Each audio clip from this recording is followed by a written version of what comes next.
Bab 8. Ketika diri menjadi bayangan. Ada sebuah tahap dalam perjalanan ruhani ketika engkau mulai merasakan bahwa dirimu bukan lagi pusat dari segalanya. Bukan lagi tokoh utama dalam cerita hidup yang terus kau tulis. Pada tahap ini, ego yang selama ini mengaku sebagai aku mulai goyah, seperti bayangan yang kehilangan bentuk ketika cahaya terlalu terang. Inilah fase ketika dirimu perlahan memahami bahwa hakikat keberadaanmu hanyalah pantulan, bukan sumber. Dan pantulan tidak pernah memiliki wujud sejati selain dari apa yang memantulkannya. Ketika engkau mendalami jikirhu, suara aku di dalam dirimu mulai melemah.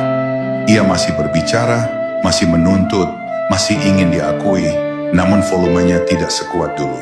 Engkau mulai melihat bahwa kebanyakan penderitaanmu datang dari perlawanan ego terhadap kenyataan. Keinginan untuk dianggap, kebutuhan untuk dikagumi, kecemasan terhadap penilaian orang lain. Semua itu mulai tampak seperti ilusi yang selama ini kau dekap terlalu erat.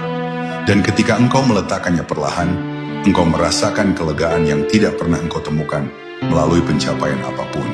Ada saat ketika engkau akan merasakan bahwa dirimu seakan melonggak dari batas-batas pribadi.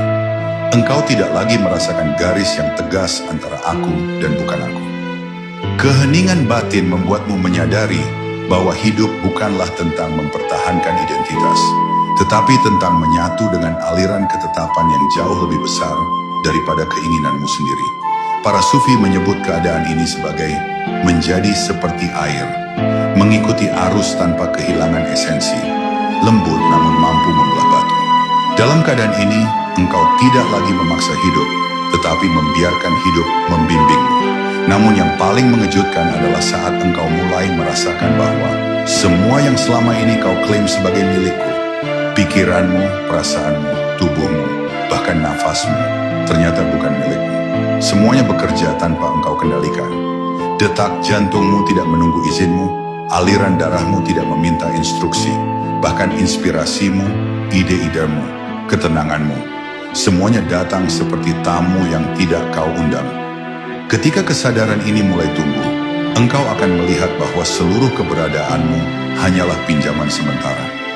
Dan tidak ada yang lebih membebaskan daripada melepaskan klaim atas apa yang tidak pernah kau miliki. Pada puncak pengalaman ini, aku tidak lagi berdiri sebagai penghalang di antara dirimu dan Allah. Ia menjadi seperti bayangan yang tunduk kepada cahaya.